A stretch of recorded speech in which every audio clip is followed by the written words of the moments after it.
Hello team, welcome to another ATP Geopolitics video with myself, Jonathan MS Pierce. This is Jonathan Fink from Silicon Curtain. This is a code stream. I'm all over the shop at the moment. You are all over the place. It's with me, Jonathan Pierce, and with me, Jonathan Pierce. Oh, no, yeah, Jonathan Fink, Jonathan Pierce. Anyway, everything is going on at the moment, and I had an original thumbnail to this, Jonathan, saying it's all happening because everything's happening. And then we just got some breaking news of a Turkish ship in Odessa being directly hit by a ballistic missile. So we're going to talk about that. So I just thought I'm going to change my thumbnail to that because really they didn't have anything particular to talk about apart from lots of things. I've got loads of stuff lined up, Jonathan. So don't worry. Apart from everything, yes. Yeah, apart from that's it. I was like, we've got everything to talk about. So anyway, I'm calling mine Trump is carving up the world, because I think that is what we're seeing in the big geopolitical picture. But we're going to try and cover as much of that stuff as we can. Yeah, and it's that big overarching narrative as to what's going on at the moment that I find really fascinating. I did an hour-long video this morning, which is a big video for people to get into, but I put must watch on it on the title because, like, it sounds a bit conceited, but I think I did a pretty good job of joining the dots on that. And I think it's a video I want my audience to watch, talking about the national security strategy and how that is, how it's been put together and how it's directing the American foreign policy agenda, or how it will, but also how incoherent it is in other manners, and also how it obviously, as I'm sure you've talked about a lot, how it's seeing Europe as the enemy and Russia really not as the enemy, yet Russia is on the side of Venezuela, who is the enemy. China, Russia, not mentioned at all as strategic risks. North Korea, and these three featured very heavily in all previous iterations of these policy documents, whether they be Republican or Democrat. So to see this document is almost more important of what is absent from it than what is included, although what is included is kind of terrible. But as a conversation I had with Richard Sheriff earlier today, he says basically none of this should come as a surprise because they have been signaling and telling us and trying to tell us for a long time what's going to be in this.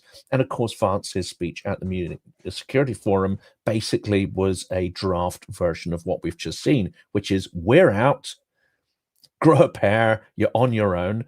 But it's moved from that. It's moved from this sort of maybe isolationist stance to, I would say, an interventionist stance, which is the US is now moving on the side of autocrats to actively destabilize and degrade institutions' defense of Europe. So that for me is the big picture. This is why I call it the carve up, and everything else is kind of subsidiary to that. The stuff you're talking about, like, are they for Venezuela? Are they not? Is Israel? I think we should bring this up as well. Is Israel for or against Russia? That's the wrong way to look at what's going on here. We're looking at 18th century power plays between large empires that sometimes will be in opposition and sometimes they'll be aligned, and they can be both at the same time. I think we have to change our mindset in how we view this shaping world order. It's 18th century. It feels unfamiliar because we're still stuck in a 20th century frame of reference. Yeah, I mean, did you see the Der Spiegel cover? Yes. Have you seen that, where it had Trump standing behind Putin, his hands with this kind of demonic grin, and Putin looking evil, and Putin carving up Europe? Yes. And that's, so when you say it's interventionist,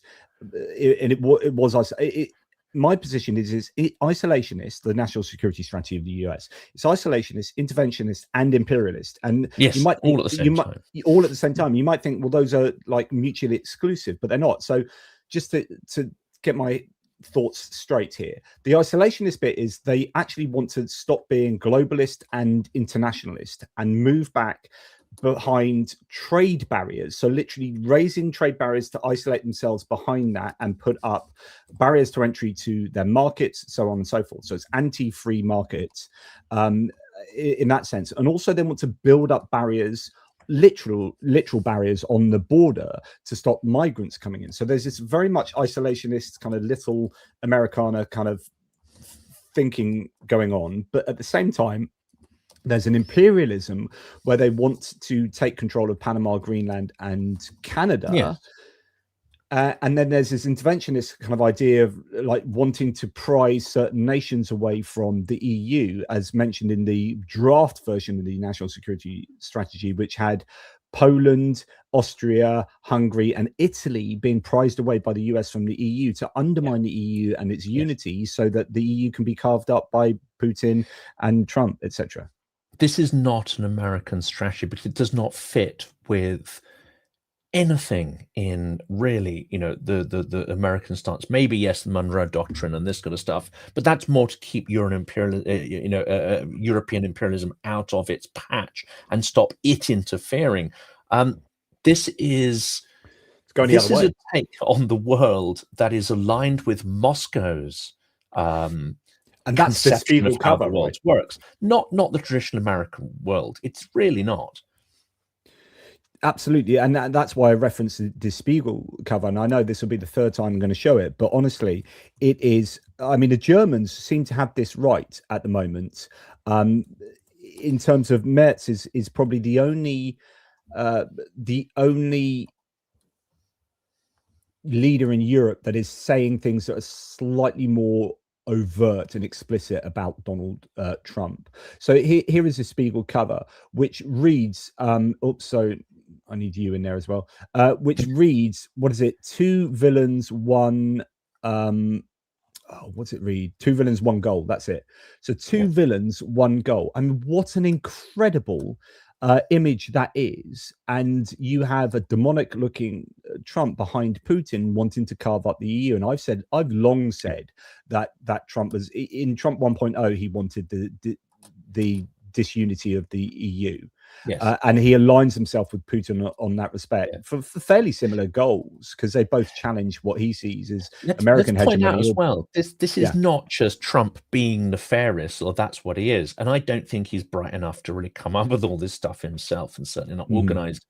It also aligns with oligarchic interests, especially tech oligarch interests, because they do not want any legalistic barriers placed on their business models. They do not want to be managed or any legislation that defines where their research and commercial enterprise can go or places any kind of responsibility on them.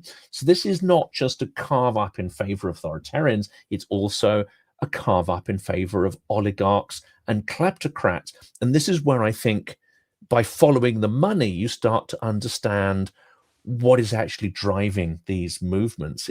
Trump is not an agent of the Russian state, but he is working towards a world that favors the Russian conception, and that also happens to align with kleptocrats and oligarchic interests. So it is quite kind of nefarious on multiple levels.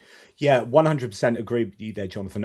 This is what I spent a lot of time in my video talking about that I was referencing, which is actually Trump might not be an overt agent of the Russians, but I think he is a useful idiot. But I think he is an agent of the tech oligarchy. And what the national security strategy is a kind of a marketing strategy for the tech industry. So the undermining of the EU is for the benefit of the tech peeps. So when JD Vance came to Europe and said that, he's Peter Thiel's protege for a start. He exists in the techno-fascist, and that is a technical term, techno-authoritarian world that Peter Thiel sees for the future. That's what JD Vance is a part of. He was put into being the vice president by Peter Thiel and his acolytes.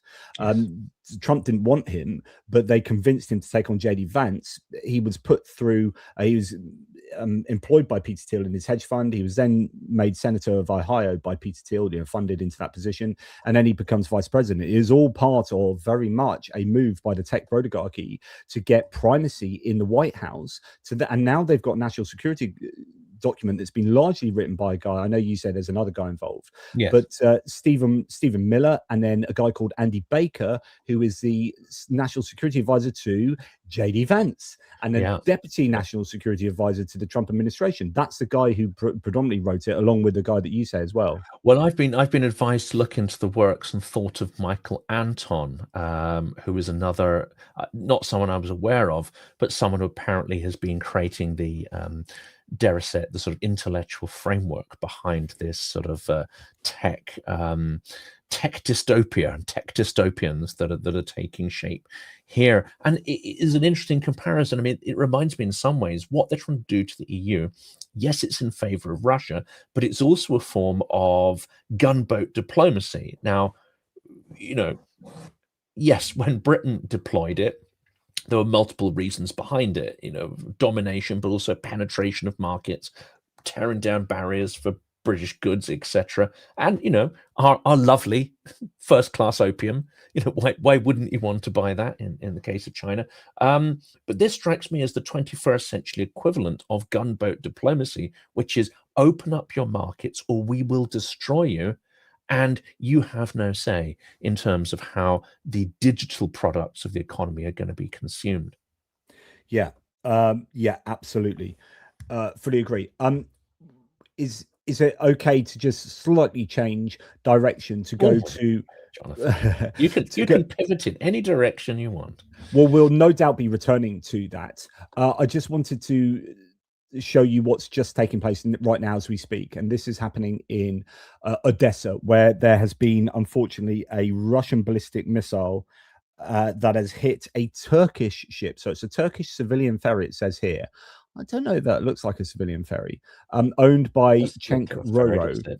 What would it be carrying potentially? I mean, it could be grain. It doesn't look like a grain ship either, does it? Yeah, I'm not sure. So maybe I don't know. It doesn't look like it's a container vessel either. So yeah, it had stopped in a Ukrainian port while en route for Karasu in Turkey to Romania. It usually carries trucks and trailers. Okay, so it's right. Yeah, vehicle ship. Yeah.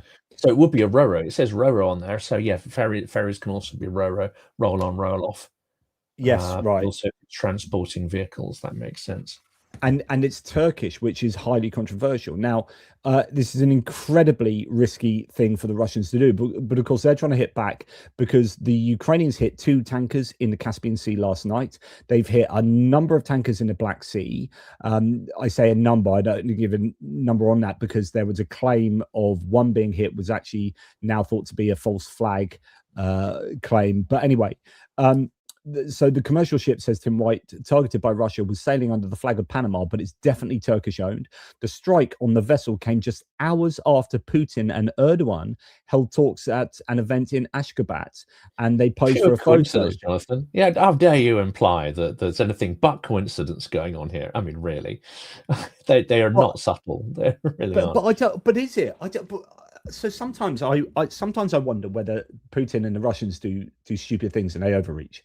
So like for Putin, what he needs to do all the time is wage war on Ukraine and cause Ukraine enough pain and suffering that they can look to win the war, but not to do things that are so horrific that it galvanizes opposition against Putin, right? So it's this weird situation where, like, if they did something horrific that took down an entire apartment block of people, like entirely, and they have like pretty much almost done this a number of times, but something they've done it several times. We've seen it. But the more they do that, the more it galvanizes support against Russia. So that if he's going to meet with Erdogan and then blow up a Turkish ship, then like that's obvious. It's going to be surely obvious that Turkey are going to go, well, screw you guys, I can't believe you've done that. So especially as Turkey were a bit upset about the ships you mentioned, the tankers that were heading to refill at Novorossiysk. That was in Turkish economic waters. They were a bit miffed at that and were like, hang on a second. It's the same with the Druzhba pipeline being hit. They're not exactly comfortable with this. But as you say, if Russia lashes out on their assets, they might say, well, okay, Ukraine, we're no longer going to raise objections to the operations you're mounting against Russia. Yeah, it's just incredible. I think incredibly risky of the Russians to be doing that, but you never know. I mean, you never know whether what they do is as intentional as it might look, right? So it could be like, oh, there's a ship in Odessa, let's wang some ballistic missiles that way, or they might have mislabeled the ship one nation rather than another, or you never know. I wouldn't put anything past the Russians, but sometimes I just think they often overreach, which is good. Like, it's bad because it's usually revolving around something horrific, but any time that Russia makes a bad decision that galvanizes support for Ukraine, I think is ultimately a good thing. So that's happened. Another sort of breaking news bit that I've done a video on this, but haven't released it yet. So by the time it will be my breaking news, it won't be that breaking. But Kupiansk has been cleared up in the northeast of Ukraine, or is presently in the process of being cleared. And amazingly, Zelensky poked his head up in Kupiansk. He's literally gone to the road sign for Kupiansk, the entrance to Kupiansk, which is actually only about like 1.5 kilometers from where the Russians are. And as he's making dangerous place, very dangerous place. Yeah, he's doing this video and you can hear artillery go off and he doesn't flinch. It's quite incredible. Yeah. And that's not just showmanship. That's extraordinarily brave. I mean, you will know what that feels like to be in somewhere where you feel you're in mortal peril.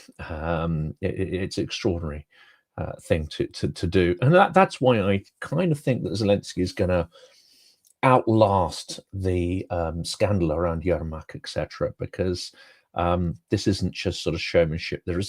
He's very good with language. He's an incredible orator. He is a strong thinker, and he does extremely, I would say, brave things. I think he will last. Do you know what the Trump government, Trump regime, Trump campaigning, do you know what it's taught us politically? Is that actually the days of resigning due to embarrassment or scandal or this and all that, I think are long gone. You can just, if you have the wherewithal, you can just weather these storms by just refusing to kind of give up type thing. I like our press in the olden days would have hounded out in the UK. There have been some analyses of this in the UK that previously people would have been sacked or resigned politically for all sorts of things, and it's not happening these days because there is this this idea that I think that you can just assert your way through scandals, and actually people seem to be Teflon, or many people like Trump are Teflon. I mean, so many things that Trump has done should have been the end of Trump, but they haven't been. So when he put out almost everything, every outburst 10 times a day would have ended the career of previously non-Teflon politicians. I think, unfortunately, Nigel Farage, who is a sort of tin pot Timu version of Donald Trump, is trying the same thing, which is never apologize for anything. When you're under fire, you attack your opponents, you accuse them of that which you are guilty of, etc., and you just constantly go on the offensive. He seems to be trying to do that. You also employ the tools of humiliation. You're trying to insult and humiliate your opponents and the press and so on. I've seen from Farage's recent outbursts, he is clearly trying to do that, but I don't think he has the personality to pull that off, frankly. Shall I give you a quote from Erdogan earlier on today before the strike on that ship, that Turkish ship in Odessa? Here is an actual quote, I think, from Erdogan. "Ceasefire on energy facilities and ports could lead to peace," says Erdogan during that conversation. And then like an hour later, a ballistic missile slams into a Turkish ship. My goodness. You can't make it up. I mean, of course, it is delusional to think that, and this is the foundation of Trump's policy here, whether he really believes it's going to work or not.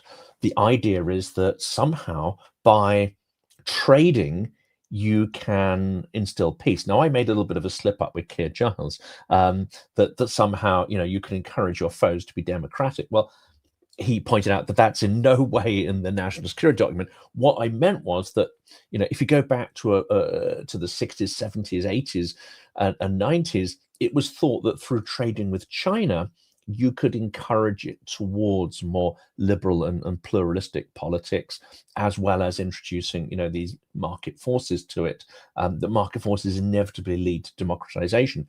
And for a couple of decades, that kind of looked like it was the case in China. That failed, obviously, with Xi, and it's demonstrably failed. And Xi has also been able to prove that actually you can build an economy, you can generate extraordinary economic growth without fully, adapting or even partially adapting and taking on board the tenets of democracy. So with two things that we took as a certainty are, I'm afraid, completely disproven here. But here we have Trump and its policy basically saying that, through trading with Russia, we can prevent World War III. Well, all the evidence, frankly, is to the contrary.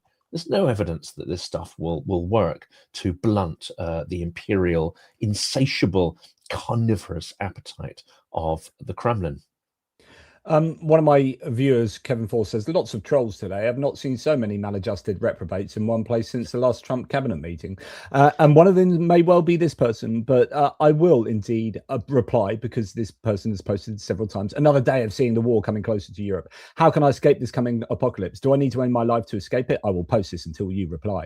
Well, be careful with this, because one of the troll tactics is to force people to use the S word in terms of ending one's own existence, and then they try to get your channel blacklisted as advocating for that kind of thing. So I'd be very careful with this one. Well, with language. So as trollish as this is, I'm actually going to switch it, hopefully, assuming that this person is coming from a Russian point of view. But the reality is, yes, war is getting closer to Europe. I mean, that's exactly the problem. And that's why Mark Rutte came out yesterday and said quite clearly that NATO needs to be thinking about Russia as the biggest challenge, which is directly in contradiction of the national security strategy of the US, which is the most prevalent nation in NATO. So there's an interesting tension there where European leaders, Denmark's come out, Germany's come out, British have come out as well and said, look, we are seeing more and more threats from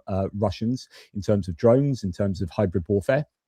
And there is obviously the war going on, a kinetic war in Ukraine. We need to get ready for war. I gave a talk last year, Jonathan, in Stockbridge in Hampshire, saying we are at World War III. It's just that people don't realize it. We are at war. Yes. Functionally, we're doing everything other than sending our troops into the front lines. But we've got troops in Ukraine, and we are considered itself at war with us since. No, I mean, Richard Sheriff said that he's been actively, monitoring the pieces on the chessboard being placed on the chessboard, and he reckons really Russia has considered itself at war with us and our institutions since 2016, and obviously there was some foundational work prior to that.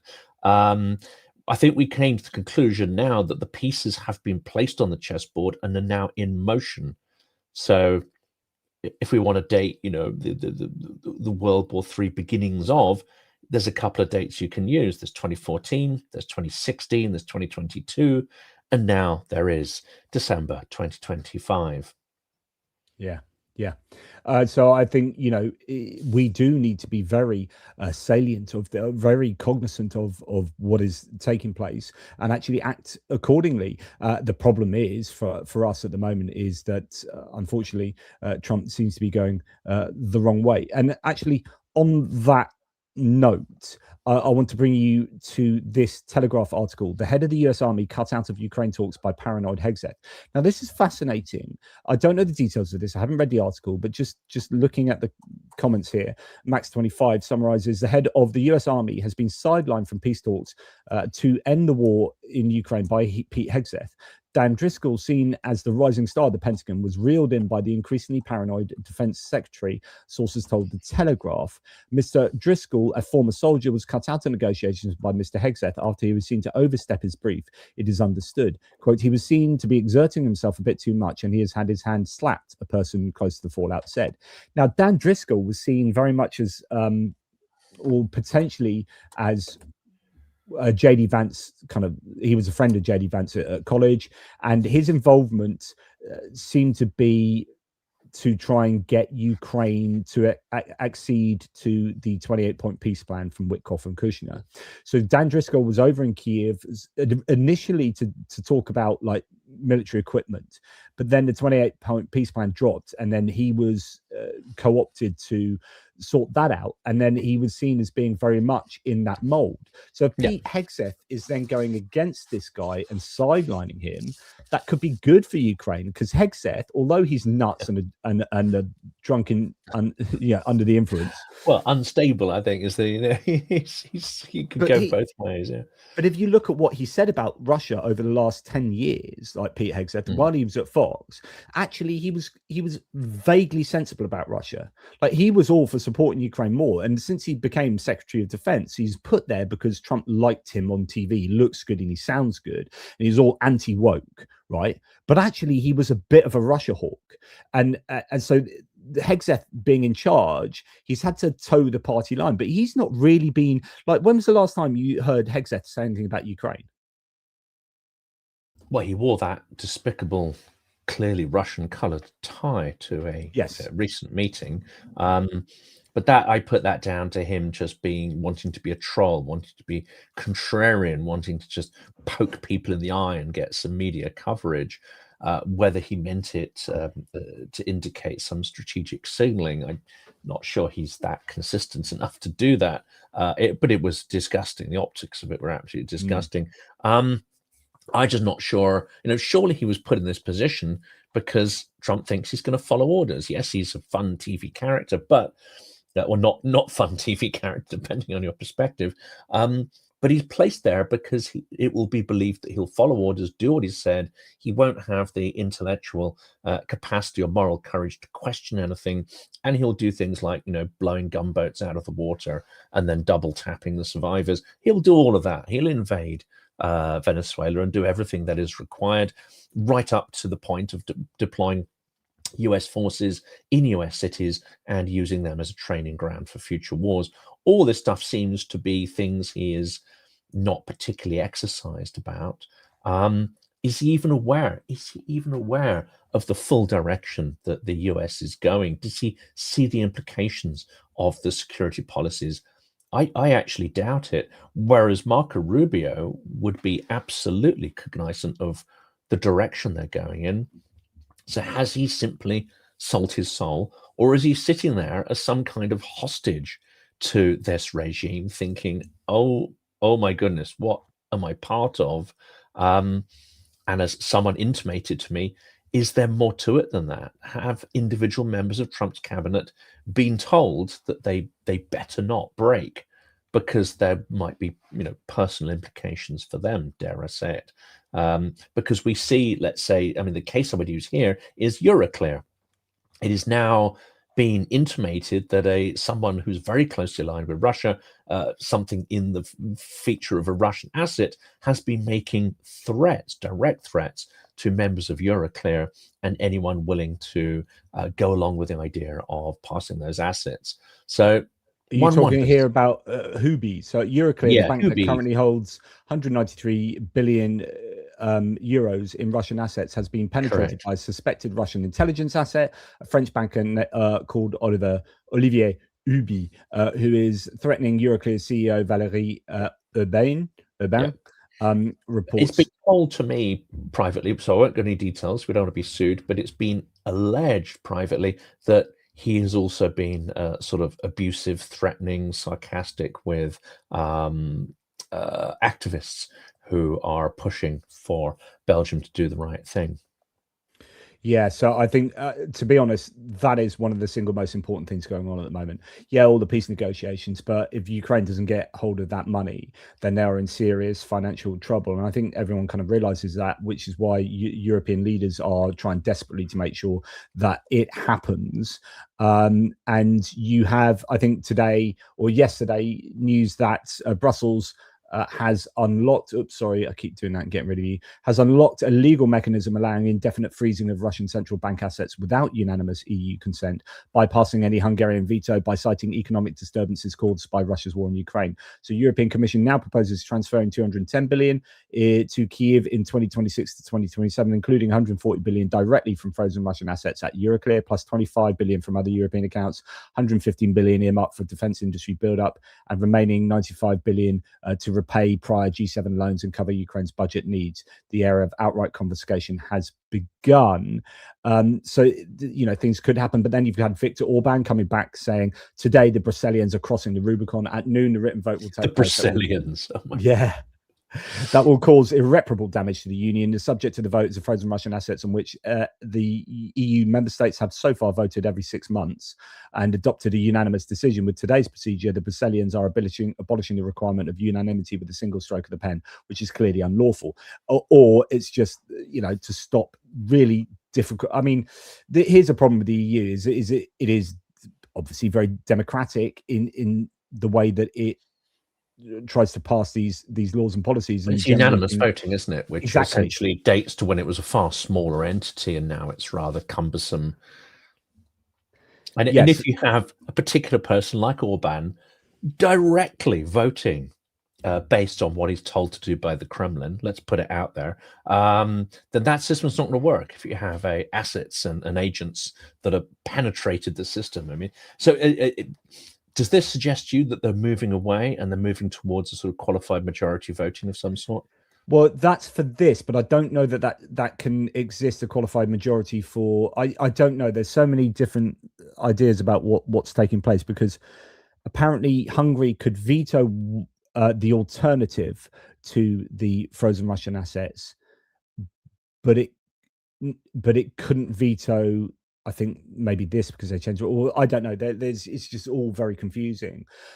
But still, I guess they need to iron out all the issues with this, not least risk sharing for Belgium. So although Bart de Wever is getting a lot of getting a real hard time at the moment from people who are criticizing him for wanting to put his foot down and stop the Euroclear funding going to Ukraine, actually the EU does really need to make sure that the risk sharing is proportionate. Absolutely. Yeah, and I made the point in a recent episode. Then again, he seems to be particularly susceptible to particular Russian narratives. So certainly he's either surrounded by or penetrated by or directly spoon-fed some of this stuff. And some of it's just not correct. The idea that the EU would be sued tomorrow and have to pay up to Russia. No, the EU is a sovereign entity that would not have to pay, especially a criminal regime like Russia. There's no legal basis for the EU having to cough up there, and they could resist that. But equally, as Timothy Ash and Yulia Ziskina said on my channel recently, Russia would have to waive certain levels of sovereign immunity that would open them up to being countersued for seizing Western assets in Russia after the war, again, illegally, plus the war crimes, the damage, the coercion, the sabotage, and this and that. I mean, essentially, it's vanishingly unlikely that this is what is going to happen. But also, de Wever repeated some of the most, I would say, central and instrumental Russian narratives, which is their victory is inevitable, that Russia has infinite resources and it cannot be beaten. These are demonstrably untrue by both our current reality and historically, but it is the prime purpose of Russian propagandistic mind games to try and convince us that there is no point in resisting because it's futile, they will always triumph. Well, it's not true. That is not a reality, but that's what they want to make us believe to deny our agency and action. A really good question here from Steel Panthers Rules says, can someone please explain why the EU cannot just remove Hungary from the EU? Now, I don't know all the details in terms of the practicalities of this, but during Brexit, it was very clear that the EU didn't actually have a pathway out of the EU set in terms of how you practically have a country divorce itself from the EU. So they had things very clearly in place for expansion of the EU, but they were like, well, no one's ever going to want to leave, right? That's ridiculous. And then the UK was like, hold my beer, there, isn't it? Hold my beer. Yeah. So we left, and they're like, oh my goodness, how does this happen? So then there's what's it, Article 52, or I don't know. Anyway, Article 50 is it? But by the by, in terms of forcibly getting rid, I mean, part of the issue is surely going to be that Hungary is just exercising its democratic right, and you can't just kick them out for voting in a way that you don't like. Now, the problem here but actually they're voting for the benefit of an enemy of the EU, which is Russia, and so you would need to somehow prove that that Hungary are trying to do things to undermine the EU for the benefit of Russia, I guess, before you could go about sort of punishing them for doing so. And there's a lot of plausible deniability there. And, you know, at the end of the day, they are exerting their democratic right. And the problem is, if you have a unanimous voting system, this is why it needs to go to a qualified majority or something, which is what they're moving to with regard to what we're just talking about. But if it's a unanimous vote, then you've got a bit of a problem getting things done within the EU, because you need everyone to be on board.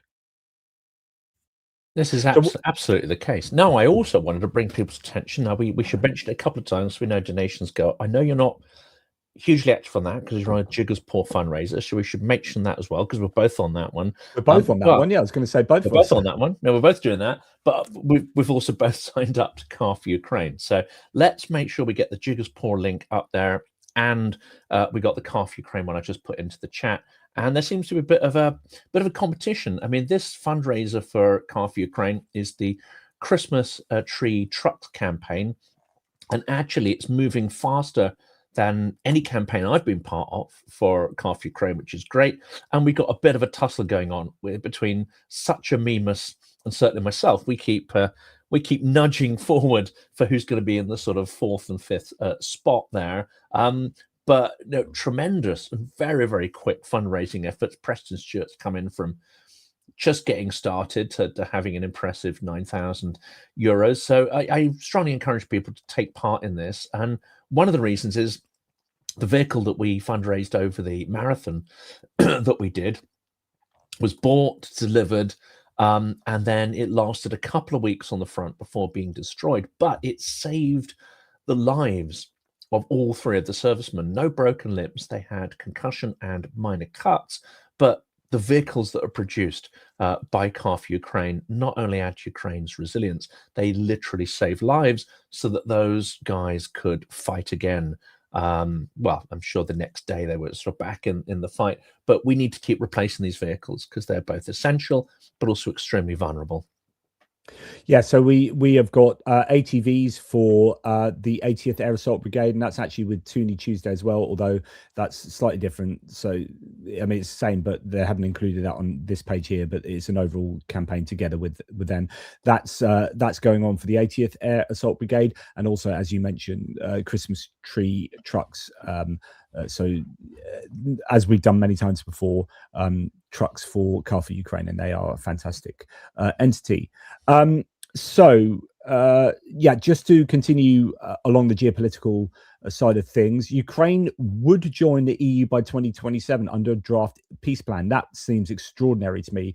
I was thinking the earliest they could ever possibly get into the EU would surely be 2030. But anyway, fast track entry to the bloc is being discussed by both US and Ukrainian officials, backed by Brussels, in a drive to end Russia's war. So this could be another element of security guarantees of protecting Ukraine going forward as a deterrence for Russia to say from them taking a second bite of the apple, and also to help, I guess, economically protect Ukraine in the aftermath of the war. But this is the problem I have, Jonathan. I want to put this to you, because everyone always focuses on NATO and, you know, should it be in NATO, should it be out, kind of forgetting that one, Ukraine was never realistically going to be taken into NATO prior to the full-scale war.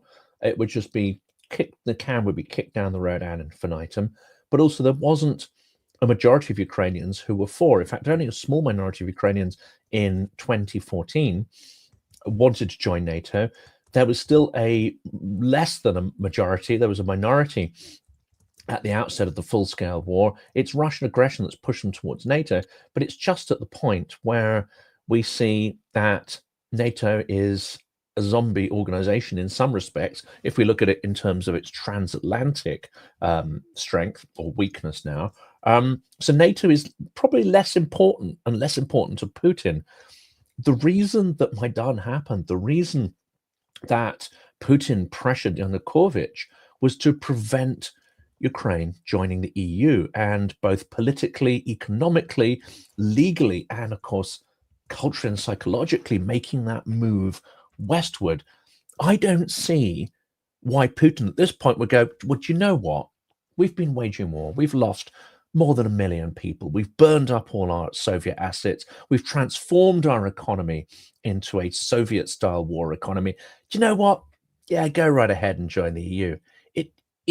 It seems to be madness that we are thinking and normalizing this step as being something that Putin would happily give So he into. publicly said that he would allow. He's got no problem with enjoying the EU. Who says what? It publicly said. Yeah, well, He said he wouldn't invade Ukraine. He lies yeah. in the way that Trump does. We cannot What believe any of his public statements, to be he honest. wants the end of the EU. So once you understand that, it's just understanding that Putin and the Kremlin are just mortal enemies of They the are. Or EU. maybe he'll have destroyed the EU by then. So it's a moot point. Maybe that's Yeah. where it's coming from. Yeah. So we also have that the EU and Ukraine have announced a 10-point plan for fighting graft, boosting democracy amid Hungary's accession veto. The plan is part of the EU-Ukraine efforts to advance the technical side of the accession process, while Hungary continues to block the opening of the negotiation clusters. Again, there's a difficulty of Hungary is exercising their veto. And when someone says, what can you do with them? Well, you can't punish someone for voting against how you like. Otherwise, that's the end of democracy. But this tells you Moscow's real intent. Don't look at Putin's words. Look at what his proxies are doing. And Hungary is a proxy for Moscow's policy on this matter. They don't want this integration to be a success. And what the EU do is hold back money from Hungary, and they are still continuing to do so. And every time there's a bit of an argument, and when Orban's had to vote previously, he's had his arm twisted by releasing a bit of that frozen funding that the EU has for Hungary, and that's got him to sort of play ball. But he seems to be becoming more and more intransigent. So they definitely need to change their voting mechanisms there. EU ambassadors have approved a plan to end all Russian gas imports by autumn 2027. LNG imports will stop by the end of 2026. Pipeline gas by September 2027. The law still needs final approval from ministers and EU Parliament, but it's expected to pass despite opposition from Hungary and Slovakia. So that's likely to be a majority vote rather than a unanimous vote. And I don't know. I'd have to look at what the mechanisms are in the EU and which ones are unanimous votes and which ones aren't, and why that is. Russian liquefied natural gas will disappear from EU markets by April 2026. Pipeline gas will follow 18 months later, according to a plan. Yep, so that's that one. If anyone in the live chat can just explain what the criteria is for unanimous votes against qualified majority or majority votes, that'd be very useful. And on the hydrocarbons front, 4 out of India's 7 largest refiners are now in the market for Russian crude as deep discounts push buyers to seek out non-sanctioned barrels. But even as heavyweight Reliance Industries stays away. So 3 out of the 7 are not buying Russian oil, but 4 out of the 7 now are, because the Russians have given such huge discounts. It's not the end of the world, because Russia are actually arguably not making the money off that oil. They just need to get it moving.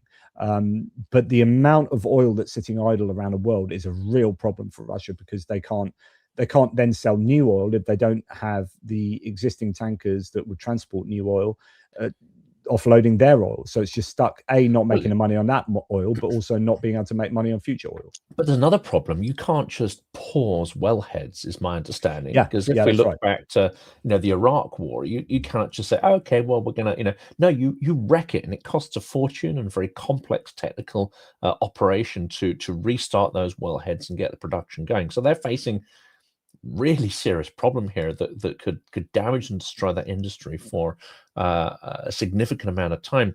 Then there's the talk of India building drone factories. Then there's this extraordinary outburst by Netanyahu, basically indicating that he is aligning on a near daily basis with Russia and directly with Putin. So there's so many things coming out that seem to be aligning towards this idea that if the individual, if the global rules-based order and institutions are broken down, then all states are going to need to make their accommodations with the hegemons directly and not via intermediaries. And this is maybe one of the things we're starting to see here. that also means that they can exert pressure to do things like, buy our arms, help us build drones, don't bring any morality into your foreign policy, and don't judge us for the criminal acts that we perform, whether it be the US in the Caribbean or Russia in Ukraine and around the world. Qualified majority, says Rob Cook, which is 55% of countries plus 65% of the population. Most everything else: single market, agriculture, environment, transport, immigration, consumer protection. So does that mean? Oh no, sorry, I missed the first bit. EU unanimous vote. Any country can veto is for treaty changes, new members, foreign policy, defence, taxation, EU budget, social security, citizen rights. Family law, some environmental stuff like energy. So that's actually quite a lot of the big chunky stuff is EU unanimous voting, and qualified majority for everything else: single market, agriculture, environment, transport, immigration, consumer protection. That seems to be rather an arbitrary. There's a lot of it's an odd split for some of the stuff. Immigration would be, I don't know. Yeah, it looks, immigration at the moment you would put as important as say family law or social. But then maybe that's because you need to preserve, some nation state say in it. Like you don't want to impose necessarily, and maybe in the implementation, maybe there's some nuance in the implementation as well, where you have tiers of adherence to these. Again, I'm talking out of my butt here because I actually don't know the answer. But once a vote is carried, if you voted against it, are you then obliged to follow the policy? It's an interesting question. Back to the geopolitics, if you don't mind, Jonathan. So Foreign Secretary for the UK, Yvette Cooper, announced the other day further sanctions aimed at tackling Russian information warfare. Yes. This is my absolute pet peeve, that we're not doing enough about Russian disinformation. So this is music to my ears. She accuses Russia of using classic Kremlin manipulation tactics to shape the narrative around global events. Yes. Now, problem is, unfortunately, our foreign secretary making big announcements like this. Yes, she's on Sky News here, but we need I was saying in one of my videos earlier, Jonathan, that we need to communicate to our general public that Russia really are the threat that they are, that they're doing things. Every time Russia does something to us in terms of hybrid warfare, our population needs to know about that. Because you're starting to get people in UK, it's Reform UK, Germany, AFD, whatever, that are more vulnerable, more susceptible. And we know this statistically, actually, because in those places there is more sympathy for Russia and for Putin. It's not huge, but it is statistically significant, and so we need to be fighting that by letting these people know. Well, hang on, if you do prefer Russia over Ukraine for some weird reason, you do understand that Russia is attacking us. They're attacking us with cyber attacks on our hospitals. They're attacking us with drones going over, whatever. That needs to be communicated. We need to do a better job. And when I say we, I mean allies of Ukraine, Europe, EU plus, US, whoever it is. We all need to do a better job of communicating to our publics that Russia are the bad guys and they're doing bad things to us, not just to Ukraine. Yeah, absolutely correct. And we need to then build the institutions that build that resilience there. Not just say this is a problem, but this is what we're going to do to fortify our democracy. This is what we're going to do to fortify our institutions. And I've spoken in several episodes recently about it. I spoke to someone who'd come back from Chernihiv, and they said one of the really important things, and we talk about Finnish resilience, and we use these words without often giving examples of what it practically means and how that can be converted into solutions for us. One which I think is incredibly powerful, Novichok Nigel, one which is incredibly powerful was a school that they went to see in Chernihiv, where the kids had a drone club and an electronics club that were being sponsored by the Ministry of Sport and the Ministry of Defense. And they were building drones, designing and building drones and components, and they were racing the drones, and they were having, competitions as to who could then bring the drones down, with the EW and the electronics club pitted against the drone club. And this is at a secondary school level. So you take people, and it's not just about developing the engineering skills and developing the idea that you work in teams and you have this evolution of the tech environment. It is what Maria Berlinska, who's an inspirational, Ukrainian activist in this area, calls total societal resilience. That is where every member of society has a direct stake in the defense of the country. Everyone feels that individual responsibility and starts thinking about what skills and effort they could bring to bear to create a all of society resilient defense. It cannot just come down from top down, but government initiatives. There's no reason, I think, why we can't have, especially if the defense budget is going to increase, which it ought to, hasn't so far, but when it does, I see no reason why we can't have that kind of societal sponsorship, the expansion of, let's say, the engineering base, engineers, and these, this would be an incredibly fun thing, but an incredibly important thing, I think, for kids to be involved in. 100%. So Yvette Cooper has said that in the UK, and then we hear that 8 more people and entities were sanctioned by the UK, although it's an extraordinary that ultra-fascist Alexander Dugin, so that ultra-nationalist philosopher whose thinking is underwrites Putin's speeches and tracts, he's only just been added. The philosopher openly calls for the extermination of Ukrainians. Also on the list is Rebar, it's interesting, and the MOD-sponsored TG channel, Telegram channel, and its founder Mikhail Zvinchuk. UK is continuing to rack up sanctions, and then we hear that the Europeans are working feverishly on their sanctions package as well. Now, Bulgarian government is resigning after less than a year in office after a series of anti-corruption protests. That's what I say. It's all happening. Rosen Zelyakov's announcement on Thursday came before a vote in Parliament on a no confidence motion filled by the opposition against the government. Do we know really whether that government was aligned with Ukraine, whether it was supportive of Ukraine, or whether it was publicly neutral but doing stuff behind the scenes? Because I hear that Bulgaria has a real problem with Russian informational infiltration, but at the same time, over the last 4 years, has done some really significant things behind the scenes to support Ukraine. Whether their public face 100%. Was slightly different or not. Serbia, the same. I mean, Serbia will say, oh, we're just selling stuff to people. We have no position. But actually, Serbia is rather important in selling ammunition to Ukraine, which is a very political stance. I'm no expert, but Bulgaria more so. So Bulgaria were responsible, supposedly at one point in the war, for providing near the beginning a third of Ukraine's ammunition. Because Bulgaria still makes 152 mil artillery shells, so Soviet era stuff.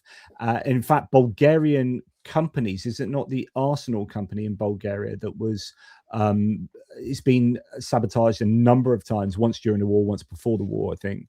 So Bulgaria has been absolutely vital, in fact, one of the most important countries for providing Ukraine with particularly ammunition. Here's an interesting fact that you're going to like, which is deeply shocking. Now, I can't say the source and anything like that. And of course, I'm not going to say this is an absolutely stated fact, but we talk a lot about these hybrid attacks. We talk a lot about it. So someone of my acquaintance, Ukraine does keep tabs on it because it's very important for their informational resilience and security to understand Russian hybrid attacks against Europe and then use it in communications. So the question was asked to NATO and the EU, and I guess to individual national governments, do you have a comprehensive database of what could be termed Russian operations, bringing it all together, cyber, hybrid, cables, etc.? The answer came back loud and clear. At no level is there a comprehensive database being kept by either NATO, the EU, or sovereign governments, as even to the threats against their own territory, let alone bringing the whole picture together across Europe. That is deeply shocking. Ukraine follows it seemingly far more assiduously than we are doing. Oh dear. Oh dear, indeed. Someone asked about Moldova in the live chat earlier. It's interesting. There's a TLDR news piece that I watched earlier about the potential reunification of Moldova and Transnistria. So although the Russians are stuck in Transnistria with 1,500 troops and a bunch of ammunition and materiel, it's also been cut off from Russia. So there's been this energy crisis, and since Transnistria and Moldova in general sell all their exports pretty much to the EU or that in that direction rather than to Russia, actually it's very much dependent on the EU. And there is, at the moment, behind the scenes, the Americans and the Moldovans and the EU are working on reunification. So the Americans involved in this as well, reunification of Moldova and Transnistria. And that could be a potential, and that would really, really harm Russia there, because obviously they've been working hard to keep Transnistria as this kind of foot in Eastern Europe. But unfortunately, because they've cut energy, well, Ukraine have cut the energy shipments across Ukraine into Transnistria. Like, the place is an absolute economic mess, Transnistria, because, you know, without energy you can't function effectively, and yeah, so it's been a nightmare. So that is lending itself towards a potential reunification.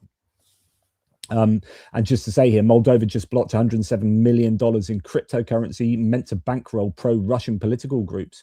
And this goes to your sort of talk, Jonathan, about you know, influence groups and keeping a tab on all the activity that's going on. Their foreign minister Popsoy revealed Moscow's pouring extraordinary resources into undermining democracy using crypto to bypass financial controls and fund rallies. So yeah, that's an area to keep a keen eye on, I think, Transnistria. And there's lots of talk of them training drone pilots there at the moment, and there are potential like sabotage attacks could be coming from the Russians in Transnistria. Yeah, I guess we have to wait and see. And this was the corollary of what I said earlier about the drone training schools in Ukraine and why we need it. It was pointed out to me that Russia is doing this as well. It is heavily investing in drone training. Yeah. Oh yeah, and they're doing it with kids. Education system. Yeah. So they're already way ahead of us on that. I know we like to think of Russians as being disorganized and clunky and all about meat waves, but if we miss what's happening underlining it, the militarization, the fact they have points of excellence, there are drone units which Ukrainians take very seriously, because they're a lethal threat, and they bring scale as well to their production. Once they find something that works, they have the ability to scale far faster, actually, than Ukraine does. And they're doing this, I would say, training from the ground up in schools. So we've got to pay attention to that. Absolutely. You got a bit of frog in your throat there, mate. Hope you're not going to die on me. No, just a slight little croak there. Hopefully. Oh dear. Yes, hopefully no one's M&S egg sandwich filler there, because there were some questions in the chat as to what I was shoveling into my gob. I didn't get a chance to mute you before you coughed in everyone's sorry, ears. but it is thematic, because of course it was pointed out to me earlier that M&S has been hacked, and it caused some serious financial and logistical issues against them. So, and Land Rover as well. So they are targeting or testing out to target our economic base. Big times. Then we're going to go on to, and I mentioned this, I've mentioned this a couple of times in my national security video, but also in my hits and losses. German investigators, these journalism students, have tracked and I don't know if you've heard about this, Jonathan, but news came out today that a group of German journalism students have tracked drones that were circling. The European countries had these problems with drones, over Belgium, over Germany, over Denmark, over the Nordic states, going in, and of course in Ireland recently, trying to intercept potentially Zelensky's plane. And these have been over critical infrastructure, military infrastructure. And the question is, are these Russians that are responsible? And everyone's like, well, yeah, surely it's Russians. But of course, trying to prove that is difficult. The whole thing with cyber attacks is that they always have plausible deniability, and they can take themselves, one position removed from the actors doing this by supporting hacktivists that do it. But it's the hacktivists that are doing it, not the Russian state, but it's the hacktivists that are allowed to do that from within the Russian state and who are funded by the Russian state. It's an easy get out clause, but actually, if it's Russian proxies and people paid, whether it's drug addicts or whatever, paid to do it, I would not make any distinction between Russian proxies and direct Russian units themselves. It amounts to the same thing. And to say, oh, it wasn't direct the Russians, therefore we don't have to do anything, which actually is some of the messaging coming out of parts of Europe and the media, is ludicrous. And of course, it would make Russia look at us and say, well, that's incredibly weak. Thank goodness they can't get their act together, to call a spade, as it were. I saw those articles come out and I thought, there's some weird little sleight of hand here, some weakness going on. It really doesn't matter if it's directly Russian combat drones or not. Similarly with Ireland, I don't know if we spoke about the Zelensky's plane being buzzed by combat drones near Dublin. Yeah, well, I've spoken about it, but probably not to you personally. But yeah, this is. But the Irish have come out and said that they think it is the Russians. Like, they've been quite explicit about that. And what's important about this article is that these journalism students have tracked the drones from the Kiel Canal that was circling these, critical pieces of infrastructure or whatever material, and track them back to 3 vessels: the HAV Dolphin, the HAV Snapper, and the Karos, I think it's called, or something like that. And so they track them back to these 3 Russian ships. So this is super bloody important. Like, what we need to do is start generating enough evidence to say, hang on, like, this is Russia. Like, let's stop saying, oh, we have suspicions it's Russia. Right? This is Russia. Russia have done this. This is an act of war. This is an act of outright, hostility from Russia.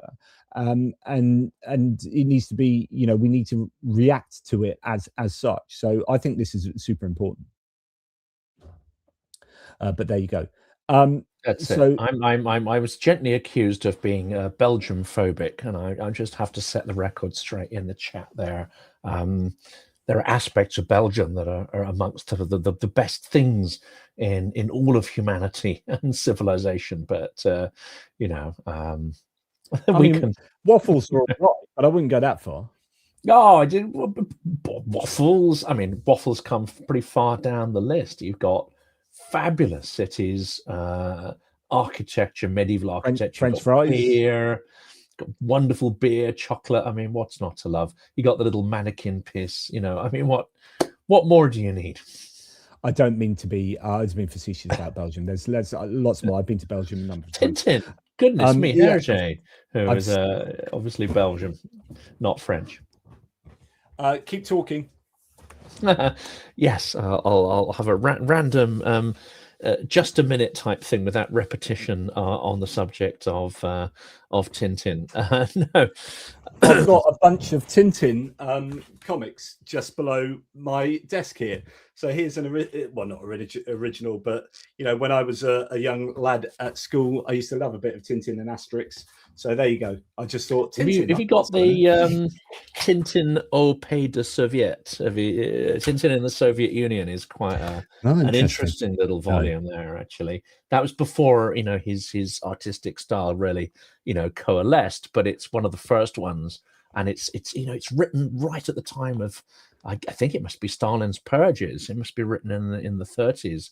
I may be mistaken there. Someone can correct me, but it's extraordinary because it's the same time you had a lot of people going in and saying the Holodomor wasn't real. You had a lot of people staying in the so-called Red Hotel, the Metropole, getting their jollies and then saying things. And then you had useful idiots, lots and lots of useful idiots saying, "Oh well, the Soviet Union is the future." Now Hergé went in, and it's the right level of cynical about the Soviet experiment. It's good stuff.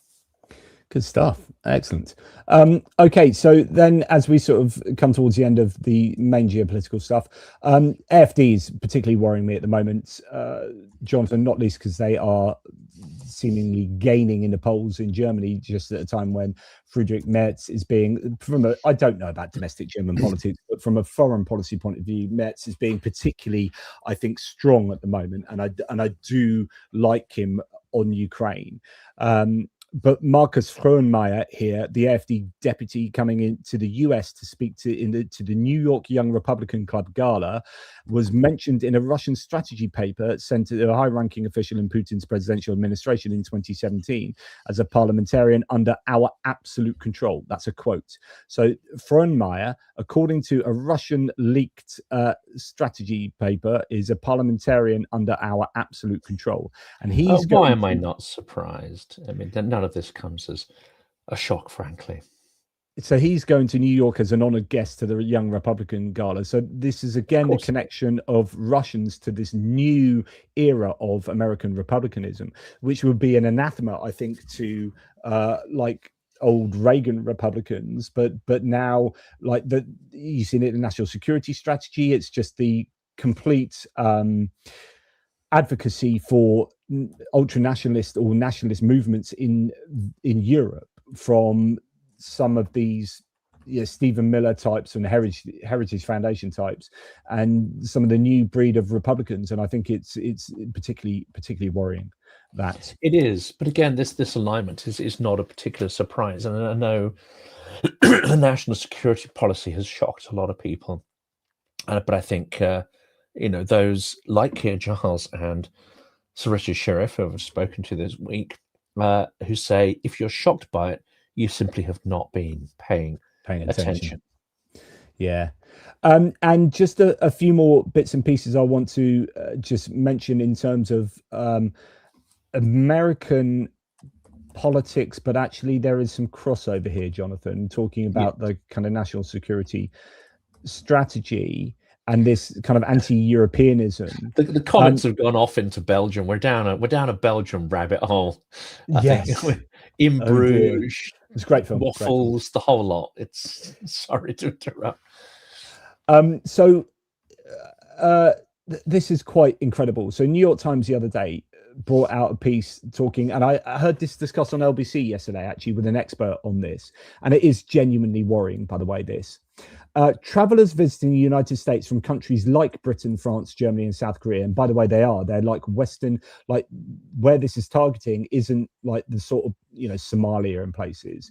These are types of visas, I believe, or types of applications or types of people from these particular countries should soon have to undergo a review of up to 5 years of their social media history, according to a proposal filed on Tuesday by the US Customs and Border Protection. The change would affect visitors eligible for visa waiver program, which allows people from 42 countries to travel to the US for up to 90 days without a visa, as long as they first. But I went to DC in August and I had to submit my social media profiles. Now, it didn't put this 5-year clause in there, but that was already, I couldn't get a visa waiver without already submitting my social profiles back in August of this year. So it's being touted as news and shocking, but I've already been through the angst of wondering whether I would, get my waiver or not. And so that was back in August. So in a document filed on Tuesday in the Federal Register, CBP said it plans to ask applicants for a long list of personal data. So I presume it's just much longer now. It's a longer, more intrusive list, Yeah, social media, email addresses from the last decade, and the names, no, I didn't have to do that. Birth dates, places of residence, and birthplaces of parents, spouses, siblings, and children. Under the current system, applicants from visa waiver countries must enroll in the electronic system for travel authorization program. They pay $40 and submit an email address, home address, phone number, and emergency contact information. The authorization is good for 2 years. And then we're hearing that Trump may revoke visas of critics of Elon Musk's Twitter, and that's coming from Mehdi Hassan's ZTO media source. So Trump admin is preparing to revoke visas of critics to Elon Musk's Twitter. Super worrying. All of this is just like hallmarks of fascism. So no free speech. I mean, it's a joke. I mean, to all my American friends, frankly, don't even talk to me about free speech. Don't mention Britain's problems with free speech, because you having a fucking laugh, frankly, with everything that's going on. Yeah, absolutely. I mean, email addresses from the last decade. I mean, that means that they will be hacking my emails, right? Surely. Like what can they do with just an email address or seeing? I don't know. They own the servers. Now, this is an interesting one, and I can do an episode on this because I need to investigate a little bit. But the story is that the ICC potentially is going to be the subject of yes, I've heard about this. I know sanctions But it gets worse. It gets worse. Also, the story is out there somewhere. I need to look into it. That actually, Karim Khan, I think, who's the head of ICC, suddenly found that his This is true. Gmail suddenly was blocked and went offline. Now, imagine if No, the I think it was US, Microsoft. I have a Microsoft, feeling was it? it's Microsoft. Was it Yeah, Microsoft? Okay, Microsoft. Right, yeah, okay. I don't know, maybe wrong. But the implication there is, well, imagine if the US turned into a full adversary, and for those who are saying, yeah, it'll never happen, they are well on the way to being so. What if all US tech was bricked and blocked from countries that Russia wanted to soften up? Just wow. Europe are aware of this. The EU are aware of this. So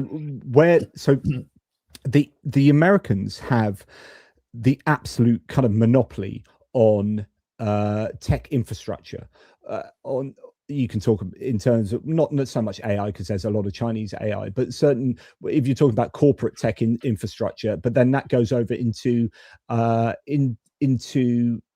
satellites and comms and operating systems of all our mobile phones and laptops, defense industry and everything. And so actually the Europeans are way behind, and there needs to be massive investment, but you just don't have the time to do that. So I did a video recently on what would happen if the US stopped supporting Ukraine in terms of satellite intelligence and all this. And if Europe wanted to catch up where the Americans are, just in terms of the military side of things, it's like $1 trillion, and there'd be a 10-year capability gap. Now, if you're talking about just everything, not just the tech and satellites and whatnot, then arguably it's just impossible, and you wouldn't, or it would just take you forever and a day. And part of this has been because of funding for startups is much preferable in the US, and it's much more difficult to have tech startups in Europe and in the UK, maybe with regulation, with financial regulation and all sorts, and that is a barrier to supporting startups, and which means they generally go to the US. But then what you have is that all the big tech companies are US companies. So when Europe, for example, the EU has been trying to regulate the tech industry, they necessarily, or by default, are regulating big American companies. So Trump and others and Americans come along and say, the EU is attacking American industry here. No, we're not attacking. We are regulating on behalf of consumers the tech industry, but the tech industry is by default massively American. So it looks like we've opened a case on Meta, on Alphabet, which is Google. We find Twitter or X, and we find Apple, and they're all American because all of those companies are American, and there is no European alternative. And so from a national security point of view, from a tech point of view, Europe are really, or everyone else is really freaking vulnerable. Like, you can talk about everyone but the Chinese and maybe other Asian nations to some degree are completely beholden to the United States. It depends how bad it gets, doesn't it? And I can't be advocating for insurrection or anything, but essentially it does raise the question that Ukrainians deposed Yanukovych for far less than Trump is now doing to the US, tearing up the world order, destroying alliances, wrecking economic value, aligning with authoritarians, a foreign policy that is entirely extractive, punitive, abusive, acquisitive, and contains no perceived value system whatsoever. Yanukovych was deposed for far less than what is happening. So that I just want to float the question out there: at what point do they cross the Rubicon? At what point do they cross the threshold and say no more? You just reminded me of something you said earlier, actually, and this was something I've been wanting to say for a few days. I did say it on, I think I might have said it on a WhatsApp back channel. It wouldn't surprise me if Marco Rubio resigns at some point. Like, if if what goes on in the American political scene at the moment, with Trump tanking in the polls, all sorts of controversies happening by the day, and his dementia seeming to be talked about more openly and more frequently, or health issues, him falling asleep, him like somebody said, I did this in a short video the other day on disinformation dementia, and a few people like, oh, you've no evidence for his dementia. This is, I completely bragging about his cognitive tests. Yeah, so it's like, look at the evidence. He called Susie Wiles, his chief of staff, Susie Trump, 4 times during the Pennsylvania 97-minute rambling nonsense from the other night. Like, he is just honestly doing things that Joe Biden would have been excoriated for. But anyway, like, I can see someone like Marco Rubio. Well, there are very few kind of scare quote sensible people in the American administration these days. Marco Rubio is one of them, so more or less. And I mean, sensible, but his spine has been surgically removed, and well, yeah, because he's kind of on his own, chopped off like, too. Yeah. Although Venezuela guaranteed he's got a lot to do with that, because he's a Venezuela hawk. But anyway, like, I can imagine a scenario where he like walks away, or you start getting people leaking stuff. So as the ship sinks, right? And I think the American, if they can't get a handle on the economy, and he seems to be doubling down on the economy. He took the piss out of affordability the other day, right? That is an absolute no-no. Like, they interviewed some of the people in that Pennsylvania chat that came out, and one of them apparently said stuff like, yeah, I don't like the fact that he did that, because I'm finding it really difficult to afford X, Y, and Z. But that's where the rubber meets the road, right? So you can lie all you like about X, Y, and Z, that people doesn't affect people's lives and they can't fact check it. But when you say affordability is a hoax, and then they go to the shop and beef is 30% up, then they're like, well, it's not a hoax, because literally I am experiencing it now when I fill up my car or when I'm doing. And he bangs on about his ballroom, his golden glitzy ballroom. I mean, it's which is it's out on hold at the moment. He's knocked it down, and then there's all issues with actually who is funding it. And so anyway, now there's a surprise too. I mean, I'm not surprised in the least, because I think the key point of that was the knocking down, not the glitzy ballroom. Of course, he's obsessed with that because he just is, but it was literally taking a massive dump on American heritage, on any idea that there's anything that is sacred and beyond his reach. That humiliation in the gesture, and literally taking a massive dump on the rule of law and people's sensibilities, that was the main point of it, which... Yeah, I don't necessarily disagree. But I would imagine you're going to get some people who will leak information of the inner circle soon, of like, yeah, he is sleeping too much, or like he says this in private, or he's taking these drugs, or, you know, I just get a sense that that Marco Rubio could walk, other people could walk, Susie Wiles could walk. There's talk that she's kind of been sidelined a little bit, and she's his chief of staff. So he was told to, he kept saying it the other night at this rambling speech at Pennsylvania. He said he took the piss out of his speech writers, which is a weird thing to do. And then he said, look, I've got to say this. And then he kept going off piste and saying all this other nonsense, and then bringing himself back to this. But he's obviously been told, you've got to keep to this, because actually people are getting tired of all this other crazy stuff, especially when you're kind of insulting them or talking about affordability being a hoax. You've got to start sticking a little bit more to the script, because actually people are tiring of you. And I think that you will see people leaking stuff soon, and it start to crumble. That's my hope, but I actually think that might happen. I think it might happen, because if he's really on this downward trajectory, it's going to become less and less easy to cover it up, just as Biden's physical frailty became impossible to cover up. And I want to address this 506th paratrooper, who, you know, may well be a bot. He may not. He may be real. You know, we go on about President Trump all the time. What about Biden? For your information, we were talking about Biden a good few years ago in the second year of the war. And I would say the word excoriating, which he's used, excoriating Biden for his weakness and his policy of delivering only a fraction of what was required and not get behind Ukrainian victory. So we were I think, amongst the first people to have a pop at Biden and to explain to our audiences who Jake Sullivan is and why his influence on Ukraine strategy was so pernicious. So I will not take that criticism from 500. I'll be harsher than you, mate. I'll be harsher than you, right? If you want to defend Donald Trump, then you are morally, I think, problematic, because Donald Trump is a moral vacuum.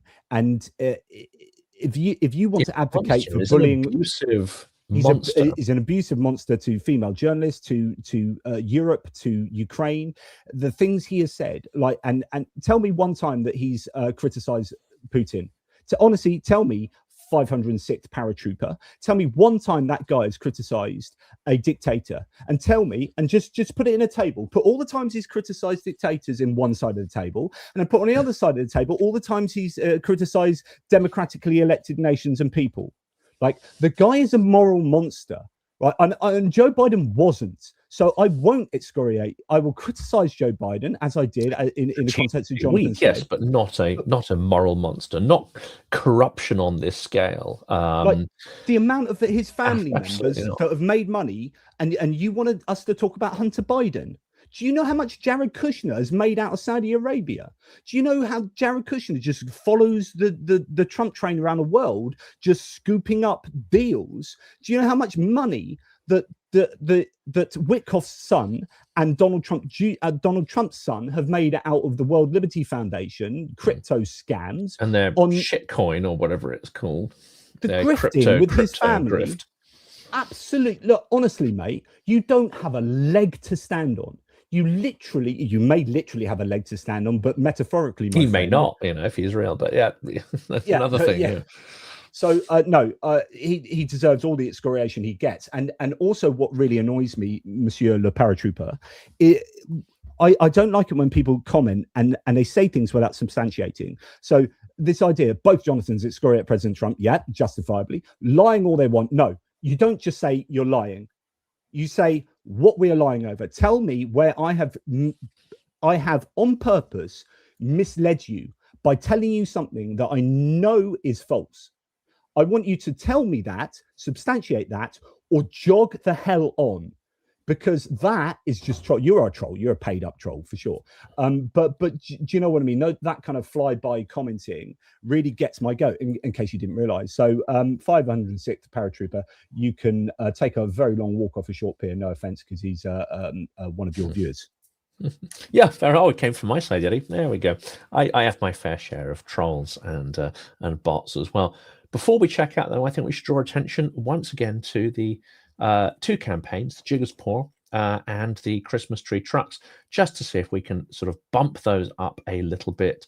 As I say, absolutely critical, and an extraordinary team in Lviv for both of those charities. Both those charities actually have the most sophisticated anti-corruption and transparency schemes I've seen, baked into their operations as well. So one of the first things is, I want to support Ukraine, but who should I trust? And there's these corruption scandals. Well, these two charities are leading the way in terms of transparency, in terms of their effectiveness, their lean organization, and the impact they're having on the war effort. Yeah, absolutely. They are. I've met all the peeps involved with both of these people in Lviv, and they're awesome. Just really, really cool. So as we're coming to the end, I don't know if there's anything else I was going to say. There's always more I can say. Yes, one to look out for. There was a question on whether Turkey would strike back or do anything with regard to the strike on the ship in Odessa. That's something to look out for. What is going to be Erdogan's response to the strike on the ship? There is something I did. We got super chats to look at. Sorry, first, Jonathan. Super chats, especially this one that's just come in. Very generous. Yeah, locals in Odessa report containers of the company AXA are visible on board the Turkish ship, which is owned by Cenk Roro. AXA makes generators and power plants, so you can imagine that there were maybe mobile generators for Ukraine's power infrastructure that were loaded on that ship. I don't know. So there you go. Oh, this is interesting. Just finally, before we go on to super chats, Fighter Bomber, who's an Russian aviation channel affiliated That's one of with the key VKS. Telegram sources, isn't he? Yeah. Fighter Bomber.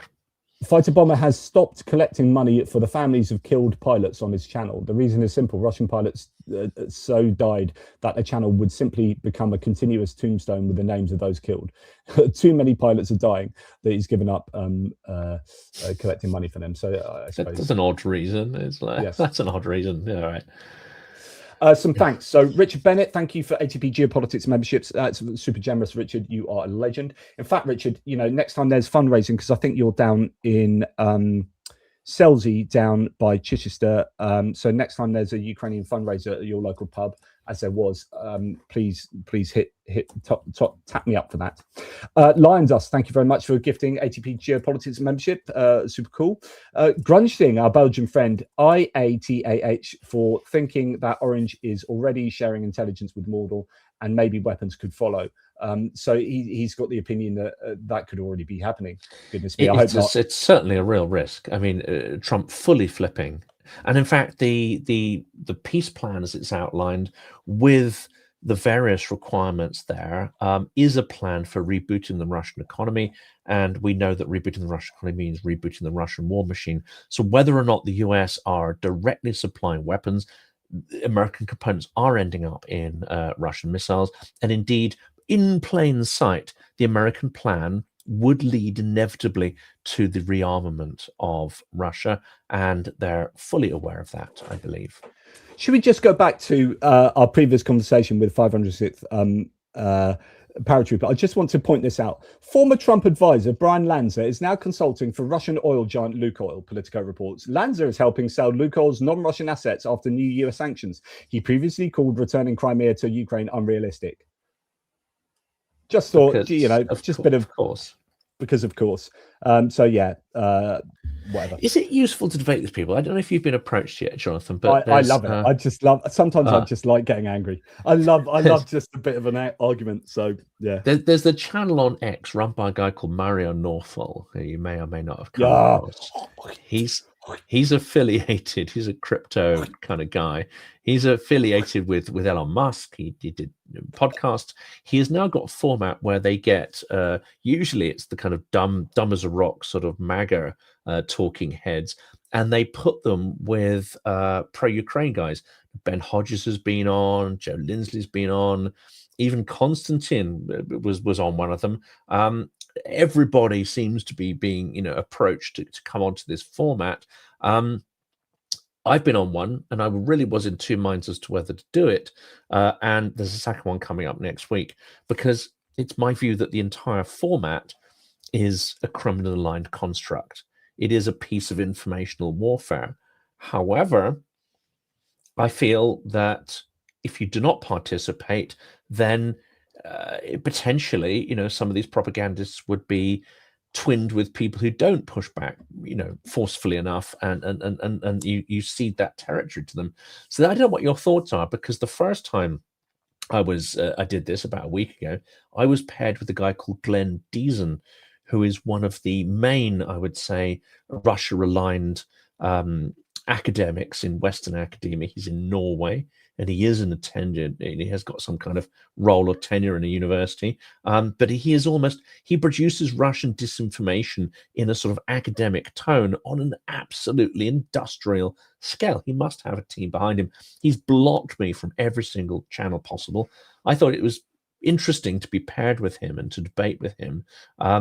And next week I've been paired with one of the, I would say, key so-called non-aligned geopolitical analysts who happens to live in Moscow and spout Russian talking points. So they're pairing me, I would say, with some fairly sophisticated assets of theirs. But do you think it's just not a good idea to even participate in this format, or is it potentially useful? By the way, Greg Terry's was in the chat. I don't know if he still is. Hi, Greg. Good to have Greg. You sort of on board. I would offer you one, but we're just going to be leaving in a second.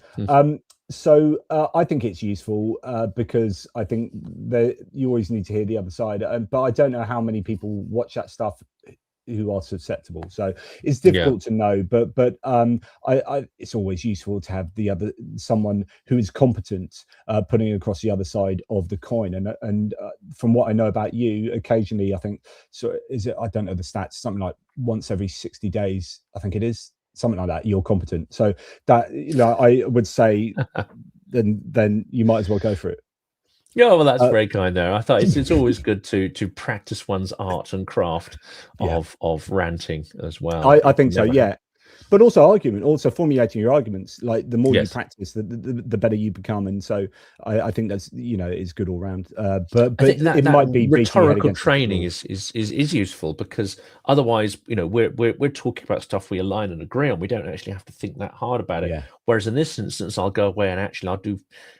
People aren't going to maybe like this. I do far more preparation for these debates than I would for a standard interview, simply because I want to be able to cover all bases. It's almost like being in an exam. Like, what might they come at you?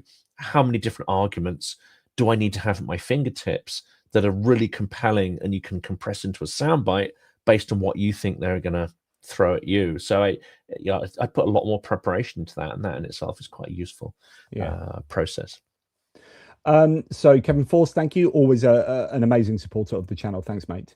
Mitch Mazarol, I would not be surprised if there's a strong correlation between the financial opportunities for Trump's inner circle and the potential outcomes of an implemented foreign policy vis-a-vis the recent admin position statements. Well, of course, yes, this is 100%. line. It's not even a dotted line, it's a direct line between them. The grift of this administration, I think history books are going to look back on this administration. I do hope that future governments or maybe the present Congress, if they get the balls, will actually start putting things in place to regulatorily, through regulation, stop this from happening. Like the grift is, they're getting away with outrageous grift, and that should not be allowed. So there needs to be more teeth, or needs to be stronger guardrails to stop this from happening, because that is just corruption. It's just outright corruption taking place. I like this comment in here because I'm going to go and research this a bit more. But the invasion of Panama in 1989, which used 27,000 US troops. Venezuela, it's pointed out here, is much, much larger and potentially is being supplied by Russian weapons, as you mentioned earlier. But he said, look up Operation Gideon vis-a-vis Panama, aka Bay of Piglets. I quite like that. Nice. So Wizard of Ooze from Odd says, any chance of hearing your dulcet tones of analysis anytime soon, JP? Would love to make it this time. I am. That's what I'm doing now, isn't it? Well, I mean, you're nothing if not on air like 10 hours a day, right? Sure as that. It's not that there's a lack of opportunity. I've got a military aid update that I keep trying to get out every day, and I don't have time. And now it's like I'm looking at the links, and I'm like, that's another hour and a half bloody live stream. I'm sorry, guys. It's just, there's so much going on in the world. It is nuts. But anyway, Wizard of Ooze, yeah. Any chance of hearing my dulcet tones? Yeah, all the chances. Like in the all world. The bloody time. All the time, forever. Putin Puppet on the change petition site. So the other thing I want everyone to do, including Jonathan's lovely audience, I would love you to pop along to atpgeo.com/UK petition.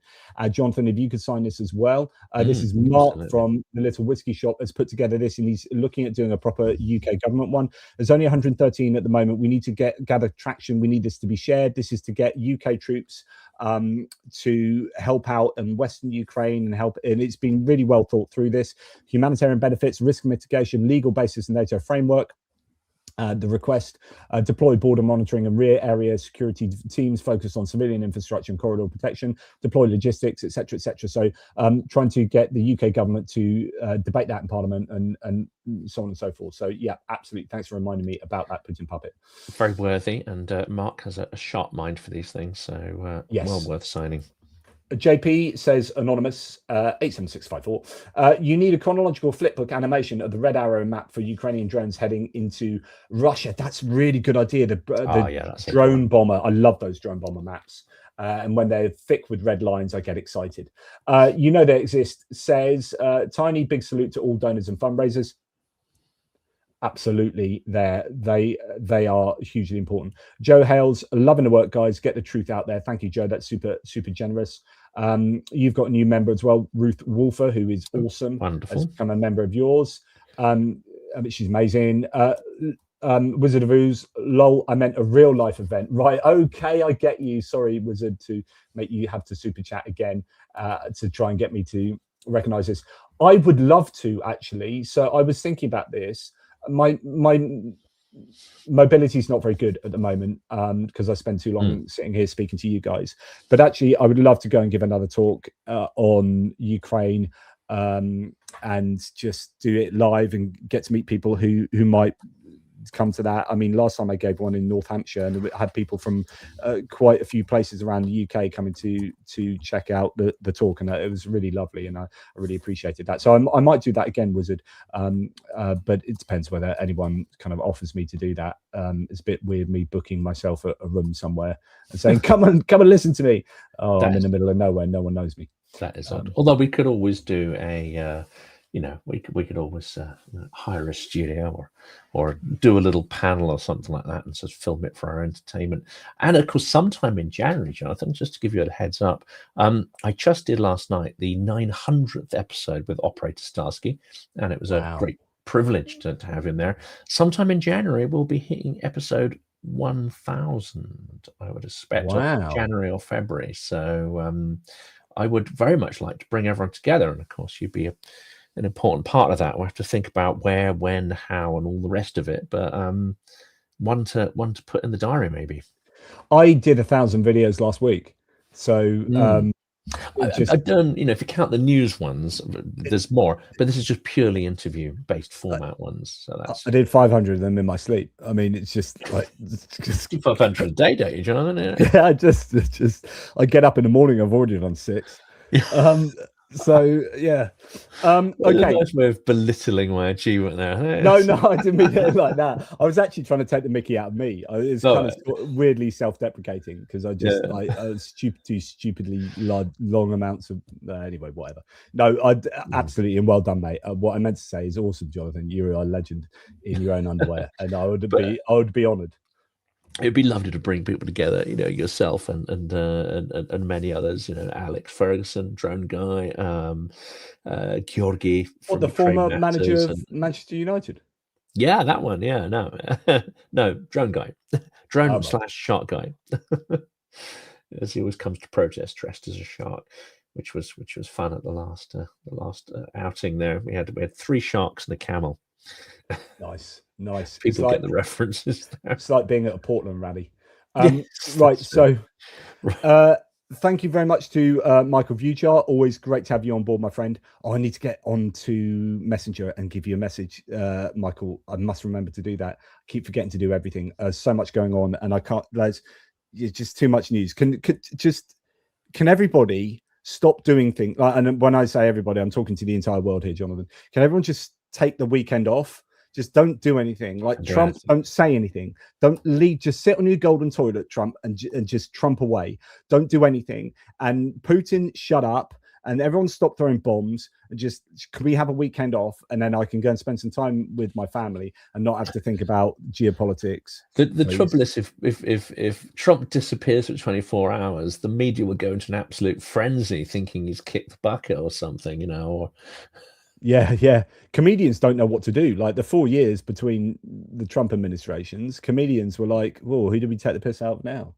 Like, now it's like, but pick your target. It's or let's just pretend none of this is happening and talk about domestic things instead. Okay. Right. Yes. I'm not quite sure. Pierce reminds me of King Theoden from Lord of the Rings. I keep expecting him to yell "death" and lead us into battle. I hope I'm the King Theoden after Grimer Wormtongue has stopped whispering. Sweet not the one before. As I'm just sitting there, like looking great, like. I think that's what he's referring to, Jonathan. There, I don't think that was a. That's repeating nonsense. Yeah. Look, thank you, Mr. Fink. Always a pleasure, never a chore. Any final last words? I mean, you're not going to die, but no, I mean, just like, oh my goodness, have a look at the Operator Starsky thing that's going out tonight. We're calling it Peace Deal. and those who are Ukrainian or Russian speaking will probably find that vaguely amusing. But it sounds a little bit like peace deal as well, but it doesn't really mean that. Yeah, just everyone keep on keeping on and don't get disheartened. We need to redouble our efforts at this point rather than feeling overwhelmed. And the quote there is from someone I've done a couple of interviews with, although I don't know if he's got a low profile now. Certainly he's at some risk, and that was a Russian activist. And I asked him, how do you keep sane? I'm not sure he's entirely sane. He seems to be a bit bonkers. But I said, how do you keep sane? He said, the thing is, the only solution to not losing your mind, being an activist and living in Moscow, for instance, is to be in action, is to seek solutions and constantly be in action. And that is the best cure for a depression which could easily overwhelm you if you're looking at all the events in the world. So that's my advice to everyone. Get in action, do things, and that will help you to preserve your mental health while also helping to shape the world around you for the better.